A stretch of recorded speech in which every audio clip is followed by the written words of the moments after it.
Greetings, everyone. Thanks for joining us at the Progressive Forum. We're the world's only expressly progressive lecture series, and we're based in Houston, Texas. I'm Randall Morton, founder of the Progressive Forum. And during this pandemic, we're learning to do new things. Now producing free live stream events is with one of my favorite people, Robert Reich, a prime mover of today's progressive movement. I'll interview Secretary Reich for about 25 minutes. Then the recording will be available on our website indefinitely, starting tomorrow at progressiveforumhouston.org. That's progressiveforumhouston.org. Please sign up to get announcements at our website, where you can also make a donation if you wish. Our live stream events are free, so we can reach a large worldwide audience. I thank our event sponsor, Mary Kubansky and Don Griffin, for their generosity, supporting our leap into this brave new world of live streaming. I think I should note that I've paid for my own haircut, by the way, and I'm not taking a $70,000 deduction for it. Makes you crazy? We estimate today's online event may produce almost a ton of carbon. The Progressive Forum has made a donation to the Texas Coastal Exchange, which sequesters carbon and protects marshland along the Gulf Coast. Secretary Reich and I will be discussing his timely and important new book called The System: Who Rigged It, How We Fix It. I'll hold up a copy.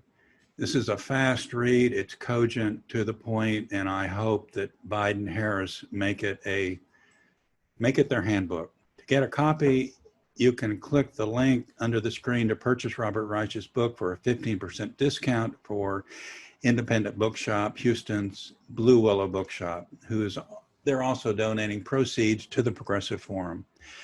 The book link is also on our website, and the 15% discount will be available for 2 weeks. Robert Reich was the 22nd Secretary of Labor during the Clinton administration. He's co-founder of Inequality Media and a professor of public policy at the University of California in Berkeley. Time magazine named him among the 10 best cabinet members of the century. To me, he's the leading voice defining the language of a generational progressive movement. Please welcome Robert Reich. Secretary Reich, thank you for joining us, and congratulations on your new book. Well, thank you very much, Randall, and thank you everybody who's joining us. Thank you, Houston, and progressives everywhere. Let's dive right into your book, which says, quote, "Forget politics between Democrats and Republicans. Think power." Why do you say that? Think power. Because, Randall, it really is right now all about power. The real political controversy deep down in this country that's been emerging over the last 40 years, and I think Donald Trump is just the culmination of it, is not so much Democrats versus Republicans or right versus left. It really is democracy versus oligarchy. That is, and I'm using oligarchy in terms of the old Greek word, that is great wealth and great power in the hands of a very few people. That's what's happened in the United States over the past 40 years. Most of the gains from economic growth have gone to a smaller and smaller number of people. And we now know that the richest 0.1% has almost as much wealth as the entire bottom 90% put together. And wealth means power. And that power means the ability to continuously change and reorganize the market itself to gain even more wealth and power. You say 40 years. What happened over the last 40 years? Well, for one thing, we saw in the late 1970s, early 1980s, a fundamental change in American capitalism.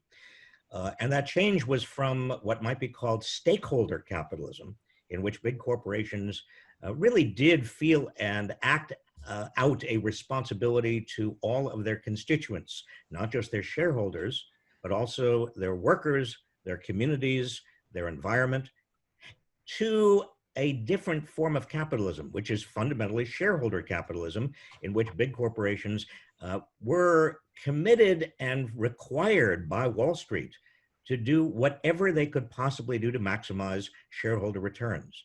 Now, the catalyst for this was both Ronald Reagan and the Reagan administration, but it was also the corporate raiders of the 1980s who demanded that corporations make shareholder value the one value and the one goal that those corporations were tending to, which meant that starting then, corporations fired workers, replaced workers with machinery, outsourced abroad, fought unions, busted unions, did everything they possibly could to maximize shareholder returns at the expense of every other stakeholder.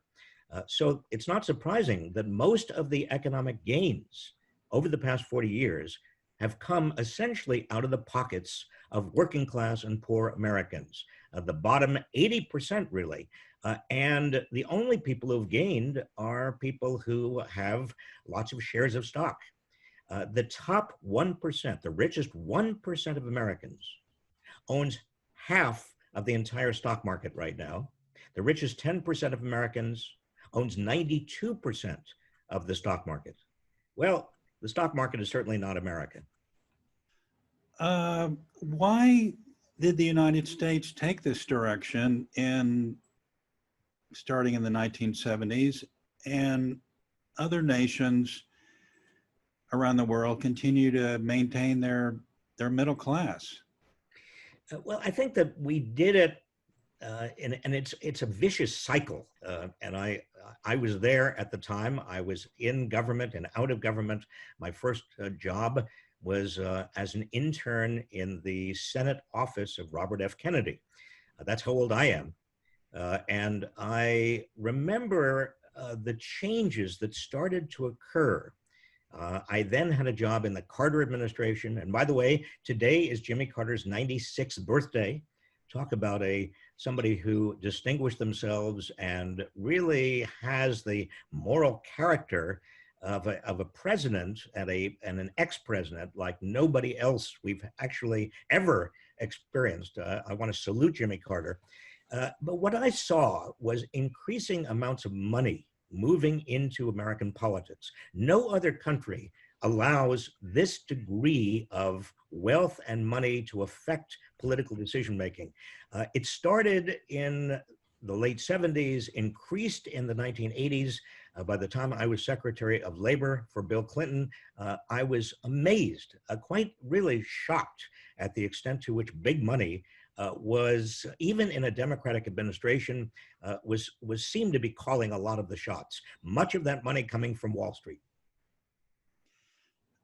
And are there 2 or 3 meaningful steps our democracy could take to get money out of politics? After all, Citizens United, this is, the Supreme Court said it was okay. What are the concrete steps to get money out of politics? Well, the first step is going to be the most difficult, and that is to reverse Citizens United. It doesn't look like a Supreme Court in my lifetime is going to be doing that. But getting a constitutional amendment is very, very difficult, as it should be.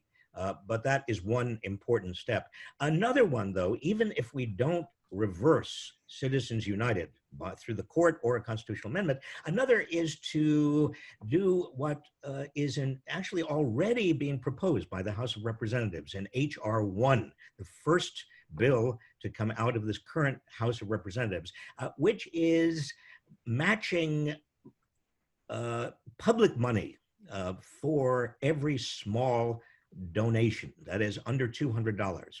There is a proposal in which people can check off on their tax returns that they want some of that money to go into a public fund to support candidates that will only take money from small donors. We've had something like this before, but this is much more ambitious. I think this is very important. Also, ending the revolving door between business and government, particularly with regard to people who are going to be overseeing the industries that they have something to do with in their regular careers.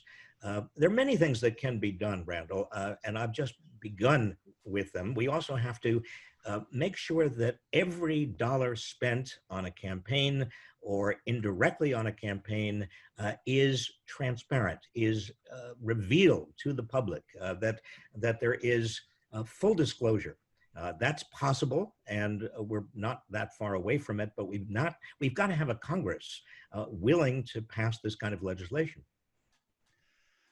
I'd like to stay on the topic of politics for a moment. We just got through a hellish debate a couple of nights ago. I noticed that. I mean, hellish is a kind adjective to describe that debate. I mean, I don't know about you, but I felt degraded and sullied just watching that. And really, it's not a matter of kind of this false equivalence. I read the headlines. I mean, Donald Trump, let's be very, very clear about it. Donald Trump was outrageous, was completely out of control, was acting like, you know, a 13-year-old or a 12-year-old.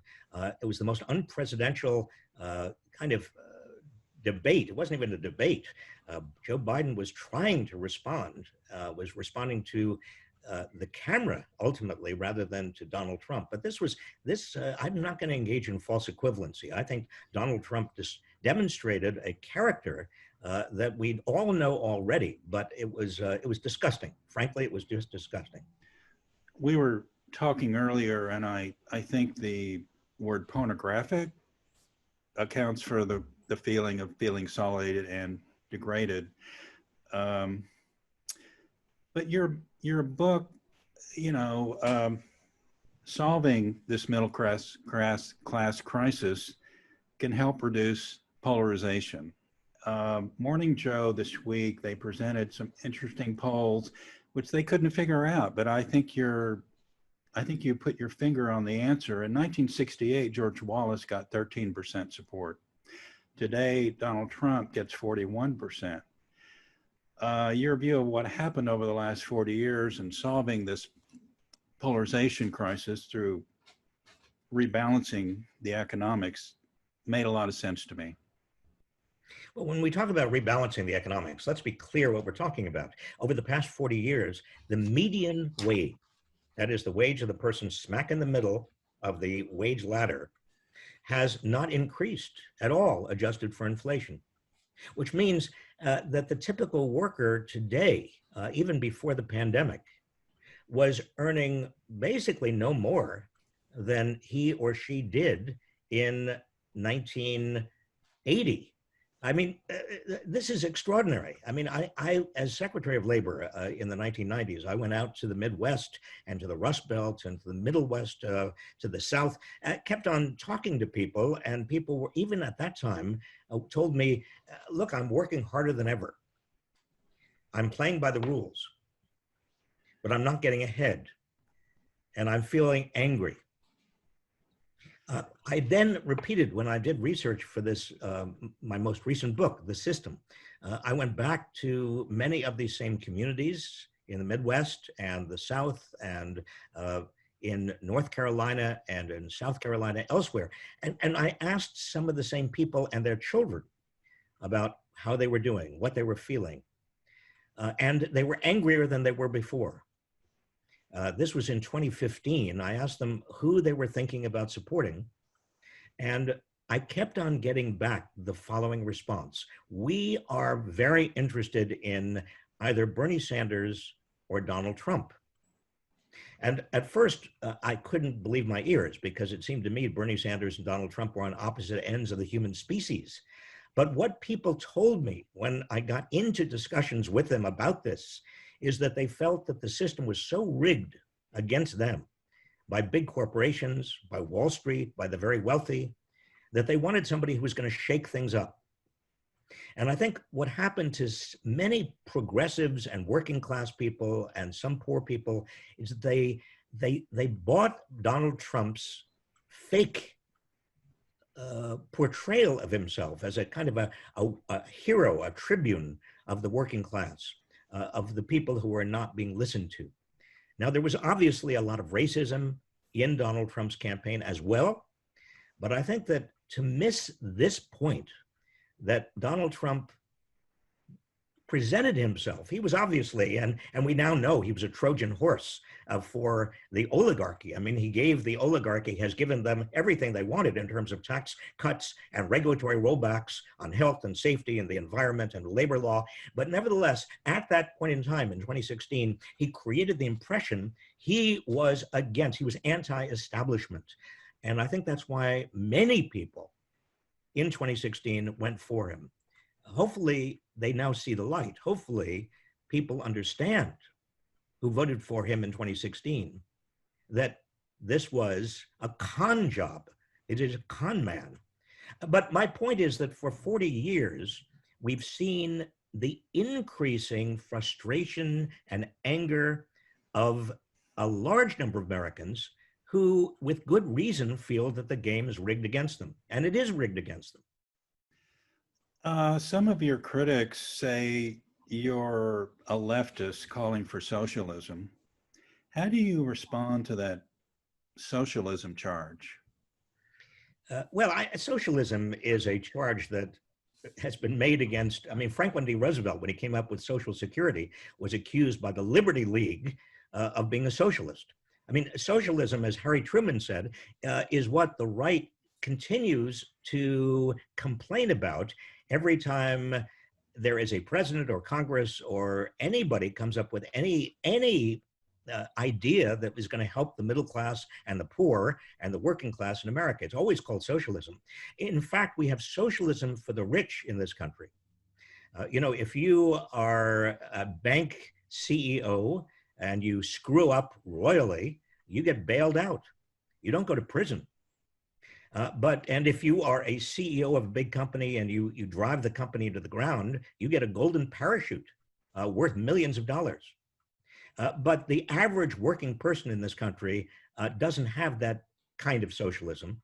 The average working person in this country has the harshest form of capitalism that is in existence around the globe.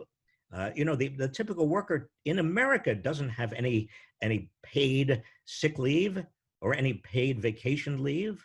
The typical worker in the United States doesn't have paid health care or a pension or higher education. I mean, most other advanced countries in the world treat their working class well. We treat our working class, and I'm talking not just about a sliver of the country. I'm talking about a huge number of people, the majority of American workers, from people who are poor up to people who are earning the median wage or even above the median wage. Nobody treats their workers as badly as our workers are being treated. So it's not about, as you say, more government or more or less government. It's about who government is for. Yeah, a very important point that I try to get across in the book, Randall, is that this age-old debate between do you want the free market or do you want government is insane, because you can't have a market without rules. And those rules about antitrust, anti-monopoly law, rules about labor law, rules about what is property, what's intellectual property, what can be bought, what can be sold, under what circumstances, bankruptcy laws, all of these rules come from where? They come from government. They come from executives, governors, presidents. They come from courts. They come from legislatures. And so the real issue is not government versus the free market. The real question is, who is in charge of making those rules? Who has the most influence over those rules? And what's happened in this country is that small group of relatively wealthy people, hugely wealthy, not even relatively, hugely wealthy people and corporations and banks are having and have had more and more influence over making the rules of the game and creating rules that favor themselves. I mean, look at bankruptcy. 30 years ago, it was possible for a homeowner who couldn't make a mortgage payment to basically reorganize those payments under the shadow of bankruptcy, if not bankruptcy itself. It was possible for a former student who couldn't meet those student loan obligations to use bankruptcy to reorganize, or in the shadow of bankruptcy, to get creditors to help reorganize. Today, because the big banks changed bankruptcy laws, it's not possible for homeowners or former students to use bankruptcy. That's just one example. Throughout the entire organization of the market, we see the influence and power of wealth in the form of individuals and big corporations and big banks to change the rules of the game to their advantage. And that's where the sense of the game being rigged has come from. It's true. When you were in the Clinton administration, you were a big advocate for making a big investment in the American people. You've advised 4 American presidents. Let's say Joe Biden and Kamala Harris get elected. What would be your advice to President Biden? Well, the first piece of advice in terms of economics is to understand and act on the principle that public investments in education, infrastructure, job training, in all of the healthcare that is really an investment in the future productivity of our people, and childcare, which is also an investment in the future productivity of our people. All of these investments help grow the economy. They are good for us. They are good for Americans. They make Americans more competitive. They are not just like any other form of public spending. They really are investments. They're public investments, and we need to increase them. We have a huge deficit in public investment.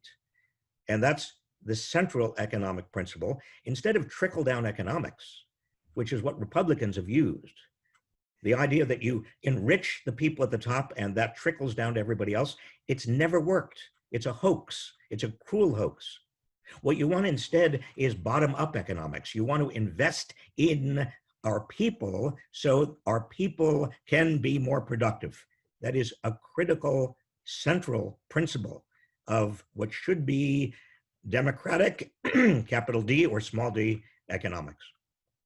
And let's talk about local for a moment. Houston is now in an oil bust as well as a pandemic bust.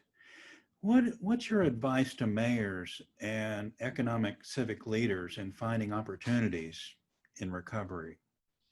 Well, look, at the first most important thing to understand right now is that this economic crisis we're in is not like the Great Recession starting in 2008, 2009. It is not like even the Great Depression of the 1930s. This economic crisis we're in is because of a pandemic. And until we contain and constrain and control this pandemic, we will continue to have an economic crisis.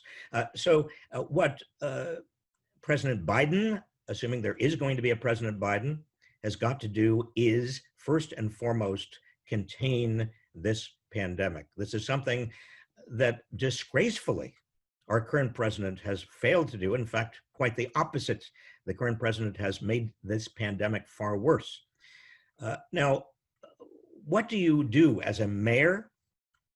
Well, as a mayor or a governor, what you've got to do, and it's hard to do, is help people survive through this pandemic, even though a lot of people are not going to be working. This is not an equal opportunity pandemic. It's not an equal opportunity economic crisis. People who are managerial and professional workers, they can work remotely through their computers. That's what we are doing right now. I'm not working, obviously, but you and I are transacting through my laptop and through your laptop. But only 35% of the American workforce is able to do that. Most workers cannot. And most workers who are in the personal service sector of the economy, and I'm talking about retail and restaurant and hospitality and so on, their jobs are very precarious. Many of them are not coming back. Other workers are in the essential so-called essential worker segment of the economy. They are risking their lives in hospitals, in warehouses. They need the best protection possible. They need personal protective equipment.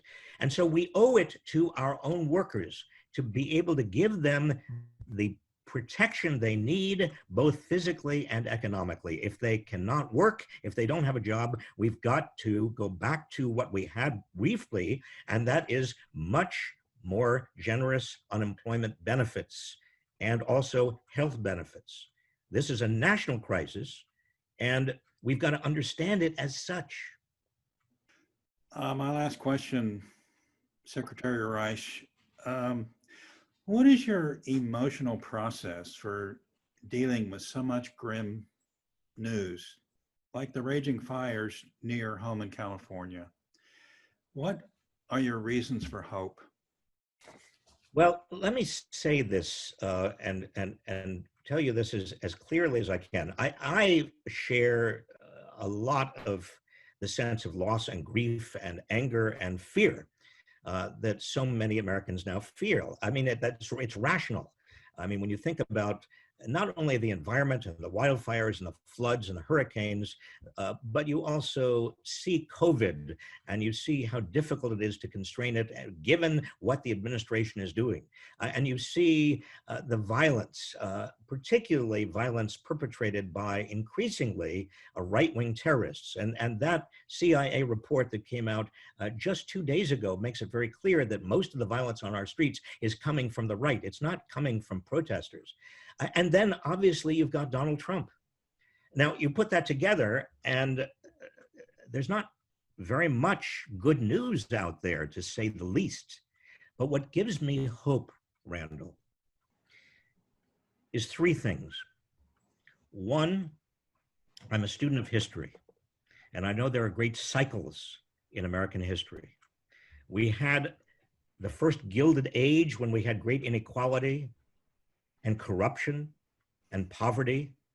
And Americans rose up. After that, we had a progressive era starting in 1901 with Teddy Roosevelt. I think that we're on the verge of another progressive era because people are so outraged. Whether they call themselves Democrats or Republicans or independents, it doesn't matter. And secondly, what gives me hope and confidence is that we've got so many young people and people of color and women who are getting involved in politics as never before. And there's a kind of political rising tide. I think it somewhat has to do with changing demographics in America, and those demographics are changing. But we also have a degree of political excitement and involvement coming from young people and people of color and women, such as I haven't seen in my lifetime. And thirdly, I'm a teacher. I've been teaching for 45 years. I have never taught a generation of college students who are as dedicated, as committed, as absolutely certain of their commitment to the public good and the common good as the students I am now teaching. And I have the privilege of teaching. And so for those three reasons, they give me, all of those reasons give me sustenance. Over the short term, I'm nervous, I'm worried, I'm anxious as everybody else is. Over the longer term, I have a great deal of faith in this country and a great deal of faith in our resilience. Thank you, Secretary Reich. It's been a joy to be with you.